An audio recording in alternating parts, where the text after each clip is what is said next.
Ang ko muli na naman pong romes back ng laban itong si Bukeke. Oh, si Bukeke. Sumausaw na naman. Pinagtanggol pa si Kiboloy. Mga kababayan ko pinagtanggol, nagmala superhero. Yan malagmala superhero mga kababayan ko. Eto mga kapatid. Tuloy natin. Pagpatuloy natin to, panoorin niyo po ito. Ang mastermind, di ba? Kaya natuturete ang kaniyang giti, ang kaniyang kipay. Kaya araw-araw mga palangga, although this is so tiring issue, pero araw-araw daw si First Lady ay nagugurgur daw ang Kemenini. Hindi lang. Di ba kababayan? Ganyan na po siya magpakalat ngayon ng disinformation. Tuloy. Mga kababayan ko, pakinggan. Mastermind, di ba? Kaya natuturete ang kaniyang giti, ang kaniyang kipay. Kaya araw-araw mga palangga, although this is so tiring issue, pero araw-araw silang pumupondo galing sa pera ninyo, pera ng bayan para tumahimik tayo. Ang mainstream... Ano daw ang inaano niya? Ayusin ko nga ito. Tuloy natin. Mastermind, di ba? Kaya natuturete ang kaniyang giti, ang kaniyang kipay. Kaya araw-araw mga palangga, although this is so tiring issue, pero araw-araw silang pumupondo galing sa pera ninyo, pera ng bayan. Ito mahilig to magparatang ng pera ng taong bayan, no? Pera ng taong bayan, pero yung 51 billion ni Pulong, di mo masagot. Mahilig ka ikaw mahilig ka magparatang kay Lisa, kay Marcos, kay Bongbong. Na si Bongbong at Lisa gamit pera ng taong bayan. Ikaw nga dili mo na paliwanag yung 51 billion na kinulimbat na 40 million per day ni Pulong. Umabot araw-araw 41 ang kinukuwang pondo, tapos dili mo mapaliwanag sa social media. Wala ka pa rin talaga, wak ka. Wak mo kami lokohin. Ikaw talaga tutak ka ng China, maharli ka. Bukeke ka talaga bukeke ka, umayos ka. Mahilig ka magparatang na si Lisa kuha ng pera ng taong bayan, nakaw sila ni Marcos, ni Bongbong, tapos ikaw yung totoong nagnakaw ng pera ng taong bayan sa Congress, 51 billion, dili mo masagot. Mas matindi pa rin yung 51 billion kasi may ebidensya. Ikaw dili mo na paliwanag, naga-explain ka lang, sinasabi mo lagi na kinawawa sila. Kinawawa si Pulong. Kinawawa si Pulong. Oy, tuloy. Para tumahimik tayo. Ang mainstream media tumatahimik na. Meron mangingilan. Ang mainstream media tumatahimik na. Mainstream media tumahimik. Gaingay nga nila ngayon. Nagabumba na nagabumba. Ikaw lang ang nagabumba ng piki talaga. Tuloy. Alam niyo yan, may mga nagsasalta. Pero tinatarget nga ang Duterte, ang Maharlika. Kasi tinatarget ang Duterte, tinatarget ang Maharlika. Paano tinarget ang Maharlika? Paano tinarget ang Duterte? Ini-echo natin yung mga nangyayari sa rally. At actually, bago pa kinonfirm ni Pangulong Duterte. Wala kaming pakialam sa rally. Tungkol sa pulburon, yung sa pulburon, hinahamon ni Pangulong Duterte si Kuting na magpulburon test, na-expose na natin. Eto paano magsagot sa'yo si si Marcos Jr. na magpa-drug test? Yung may gamit ang Pentenelic, si President Pentenelic hindi nagpapa-drug test. Di ba? Lahat in-expose natin dito, kaya isa ako sa target. You know that already, may bounty pa ulo ko. May bounty pa ulo mo, ang dami mong drama? Alam mo, ang tsaka, nakakasawa ka ng i-content. May bounty pa ulo mo ngayon. Diba? May bounty pa ulo mo ngayon. Bakit? Paano nagkaroon ng bounty? Pinagbabayad ka lang ni Abel ng $2 billion. So, alam natin lahat yan. Kaya nga napunta ang mga pangalan nila sa FBI. Diba? You know that already, mga palangga. So, huwag natin titigilan. Another laban nila, SAS, yung hindi mo pera yan. Ituloy-tuloy natin yung laban na yan. Hindi lang Tanongin ko nga, bakit si Sas Rolando Sasot, si Papot, si Sapot, bakit hindi niya i-content, ipaliwanag? Ito lang hamon ko dito kay Sas. Sas, total naman, binabanggit ka ni Maharlika, ikaw pala nag-expose nito. Sas, bakit hindi mo i-expose yung ano? Tanong ko lang bakit hindi mo expose yung 51 billion? Ba't ayaw nyo sagutin? Total, ikaw ang nagpaparatang palasas eh. Eto, nadulas na si Maharlika na ikaw ang nagpaparatang ng pera at gumagawa ng issue. Naintindihan namin. Ngayon, ang tanong ko dito, bakit hindi mo maipaliwanag yung 51 billion na hindi maipaliwanag sa Kongreso ng 1st District ng Davao? Sige nga, bakit hindi nyo maipaliwanag? Sas, pinangalanan ka nito Pinangalanan ka nito ngayon. Tuloy. Laban ni Sas yan. Si Sas ang nagpakana niyan dahil siya ang nagpasabog ng issue na yan. Kita nyo, di ba? Nadulas din. Noon hindi niya pinangangalanan si Sas. Ngayon pinangangalanan mo na si Sas. Di ba? Sas, ikaw pala ang nagpapasabog ng mga issue dito sa Pilipinas. Pinapasa mo kay Maharlika. Totoo yung sinasabi nilang writer ka. Ayan na, pinangalanan ka na. Ngayon, ang tanong ko dito, bakit hindi nyo ma-explain sa inyo ni Joey, ni Coco Locoy, pag nagko-collab kayo? Bakit hindi nyo ma-explain yung 51 billion? Say hi to the mga followers ko sa TikTok. Bakit hindi nila ma-debunk to ngayon? Bakit hindi nyo ma-debunk? Kain kayo, di ba? Paano nyo i-debunk ngayon yan? Puting ahas pala si Jokla. Yan ang pinakamatinding tanong ngayon, mga kababayan ko. Bakit hindi nila ma-debunk? Yan problema ng taong bayan ngayon. Problema ng taong bayan yung 51 billion eh. Sasabihin nyo si Marcos, si Lisa, nangungulimbat ang pera ng taong bayan, binabayaran yung mga media. Yan ang sasabihin nila. Samantalang hindi naman nila napapatunayan. Nilabasan sila ng government ngayon ng problema yung issue sa 51 billion. Congress ang bumulatlat. Si Saldico ang nagpakita ng ebidensya. Si Congressman Suarez, inilabas ito sa Kongreso. Until now, bakit hindi nyo mailabas at hindi nyo maipaliwanag sa mga content nyo yan? We don't know what's your reason kung bakit. Pero ang alam lang namin, may pinagtatakpang kayo dyan. Where is the 51 million at pera ng taong bayan yon? Yan ang sagot ko sa kanya. Yan ang tanong ko sa kanya. Maharlika, hindi niya mapangalanan, hindi niya matapik. Bakit, mga kababayan ko? Takot siya na mabubulilyaso sila. Joey, Coco Locoy, itong mga vlogger na to, until now, hindi nila mapangalanan ng, hindi mapangalanan yung 51 billion until now. Because of what? Dahil wala silang ebidensya. Nasaan yung 51 billion ng 1st District ng Davao? Yan ay pera ng taong bayan at dapat malaman ng taong bayan yan. Yan ang DDS vlogger, mga kababayan ko, tinatago ang kasinungalingan. Ngayon, ibabalik ko sa inyo yung mga sinabi ninyo. Ngayon, ibabalik ko sa inyo yung mga sinabi ninyo. Ibabalik ko sa inyo yung mga sinabi ninyo.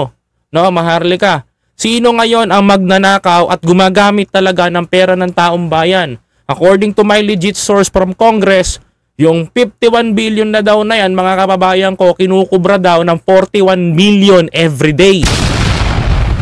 Pera yan ng taong bayan. Bakit hindi nyo mailabas sa Pilipinas?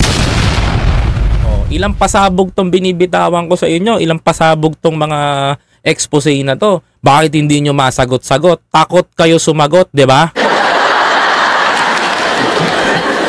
Even Banat Bay, hindi masagot itong mga tanong namin. Magagaling kayo mandarag na mga maliliit na vlogger. Sorry kayo, lumaki ako ng ganito. Ngayon, dadaragin ko kayo. Takot kayo? Diba? Magagaling kayo gumawa sa TikTok ng mga kung ano-anong mga paninira. Tapos ang ending, takot kayo? Kayo matakot sa amin. 51 billion lang ang tinatanong namin. Hindi pa kayo pumupuro. What if pa kaya pag tinanong na namin sa iyo yung tungkol sa basketball player, baka mawindang pa kayo. Diba? Kasi kung tutusin, kung maayos ang 51 billion na kinuha, mapondo ng pera ng taong bayan, ba't bumaba ka sa 1st District ng Davao? Nasaan ang pera? Pera ng taong bayan yun.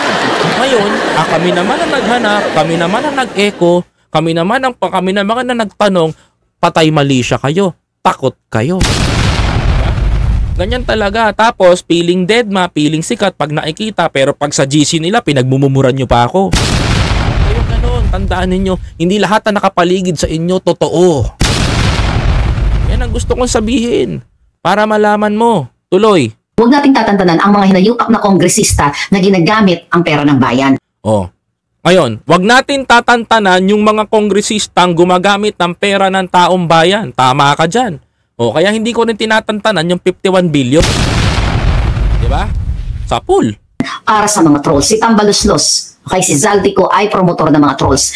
Oh, si Tambaluslos daw, si Congressman Martin na tinutukoy niya, si Zaldico, ang promotor daw ng mga trolls. Until now, wala kayong ebidensya. Alam mo, bakit pinapanigan ng mga vlogger si Congressman Martin Romualdez at si Zaldico at yung mga kongresista nagsusulong ng charter change? Because most of the vloggers right now, mga kababayan ko, is pro-charter change. Sino mga kami yun, no? Yan ang sinusulong namin na gusto namin maranasan sa Pilipinas. Ngayon, yung mga ayaw dito, babatikusin namin. Bakit? Ayaw nyo sa pagbabago kami kasi mulat. Yung mga kongresista mulat. Kaya alam namin ang gagawin. Kaya kayo, mga vlogger na bulaan, na bulag, kakala nyo na pagkakalaki na bola nyo Pilipino, well, hindi kami ganun. Lalaki rin ang channel namin, uusad din kami, babangon din kami, pero hindi namin kailangan mambudol ng tao. Tuloy. Kaya walang kwenta itong Presidential Communications Office na to kasi hindi sila for media literacy para sa mga kabataan. Umiikot sila para mag-recruit ng mga kabataan para maging trolls. Imagine niyo ganito ang gobyerno. Alam nyo, matagal na talagang may mga trolls. Aminin natin sa hindi. Yung Presidential Communication o PCO, wag mo silang pag-initan kasi they are doing their jobs na makakuha ng information at magbato sa media at magbato sa mga maliliit na platform. Ang tanong ko sa iyo, matagal lang may mga trolls panahon pa ni Duterte. According to Nino Barsaga, no? According to Nino Barsaga, isa ka sa mga bayad na payroll. Because Nino Barsaga na aminado sa sarili niya na panahon pa ni Duterte, nagkakaroon na ng bayaran sa mga vlogger. 'Di ba? Mga kababayan, aminado sila diyan. Mga kababayan ko, may alam ako kay Nino because nakikwento sa akin ni Nino and meron siyang mga ebidensya. Kaya inaantay ka lang magkamali, pipitikin ka talaga ni Onin Alam niya kung sino-sino. Tuloy. Mag-recruit, magtanim ng aso. Imagine mo, i-link itong si Inday Sara nung alias Junjun. Junjun ba yun? Oh, si Junjun yan Ikaw naglalaglag Junjun Junjun. I-link daw si Sarah kay Junjun. Diretsuhin mo kung kaapelido ba ng vlogger yun. Yung real name niya kasi nagsalita yung kanyang pinsan, di ba? Na lihis ka agad. Dati siyang miyembro ng kongregasyon ni Pastor Kibuloy. May ginawa daw siyang mga hindi kanais-nais dun sa church nila. Di ba mga kababayan ko, huling-huli na naman si Hitad nito. Tuloy. Isa to. Sabi nga natin, pag-iinteresan nila mga properties na hindi sa kanila. FYI, wala pong katotohanan na pinag-iinteresan ng gobyerno ang mga properties ng Kingdom of Jesus Christ. Wala pong pinag-iinteresan ng gobyerno natin. Even the mayor, mga kababayan ko, walang nag-iinteres. Sino ba mayor doon? Si Basti Bakit pakikialaman ng mga kapanalig nila yun? Walang makikialam ng common sense, mga kababayan. Walang may planong pakialaman, mga kababayan ko. Walang may planong pakialaman ng property ng Kingdom of Jesus Christ. Pag-aari nila yun, that is a corporation. Hindi yung pag-aari ni Kiboloy. Pag-aari yan ng korporasyon. Ang pag-aari ni Kiboloy, yung mga eroplano, pati yung hangar, pati yung eskwelahan. Wala pong ganun doon. Tataka ako dito, mga kababayan ko Grabe. At gigipitin na lang lahat.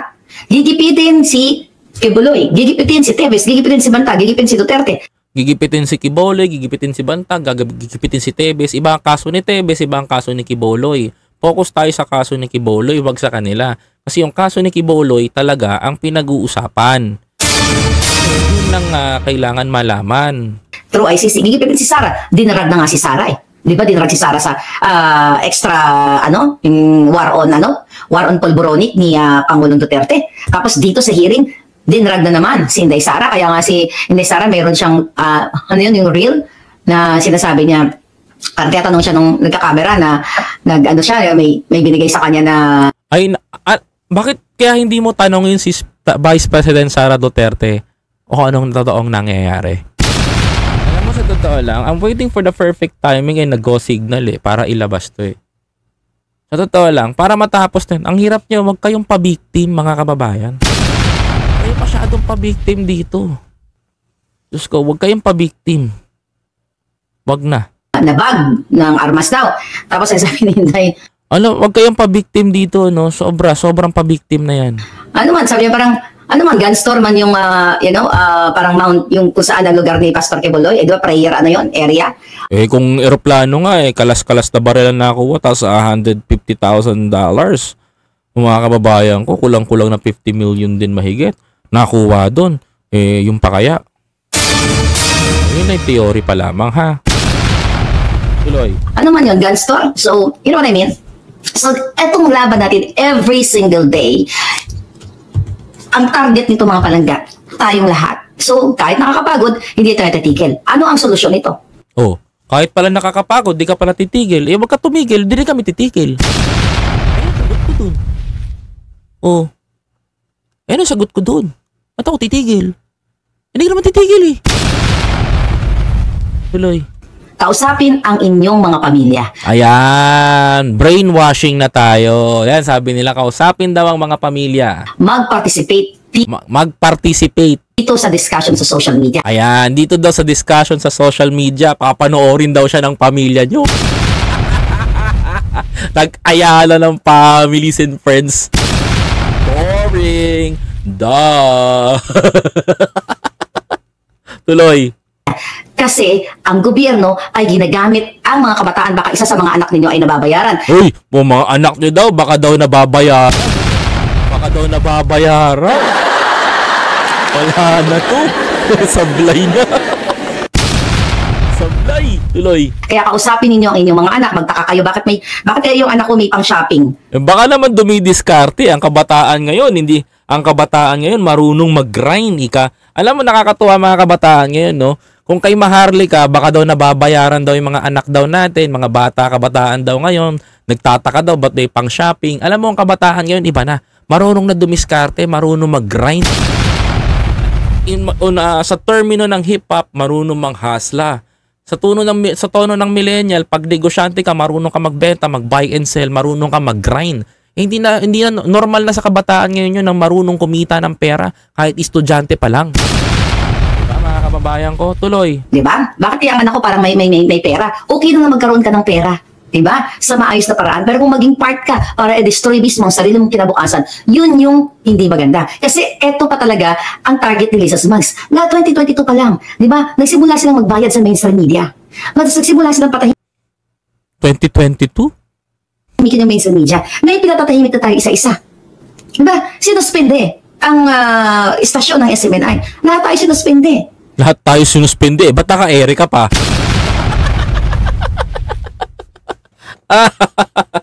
Oh my gulay, mga kababayan ko ba't naka-ere ka pa kung pinapatahimik ka na?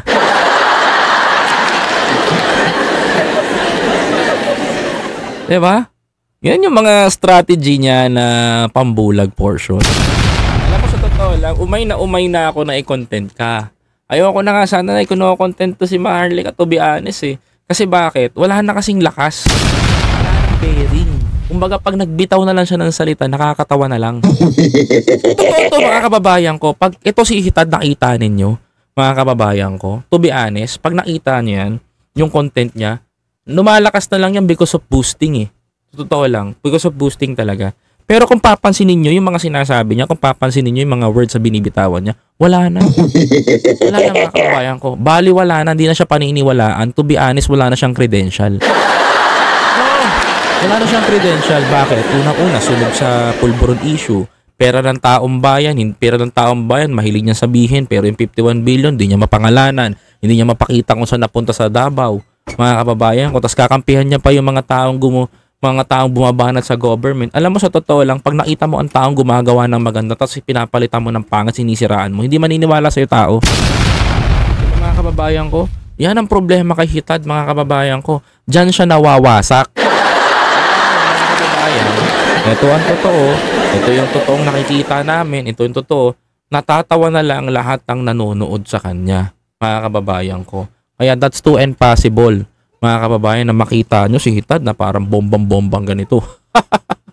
Nakakatawa na lang talaga. Wala nang bearing, wala nang naniniwala. Ganyan siya. Oh, di pa ba kayo gising? Mga kababayan, mag-isip-isip kayo pag nakikita nyo to.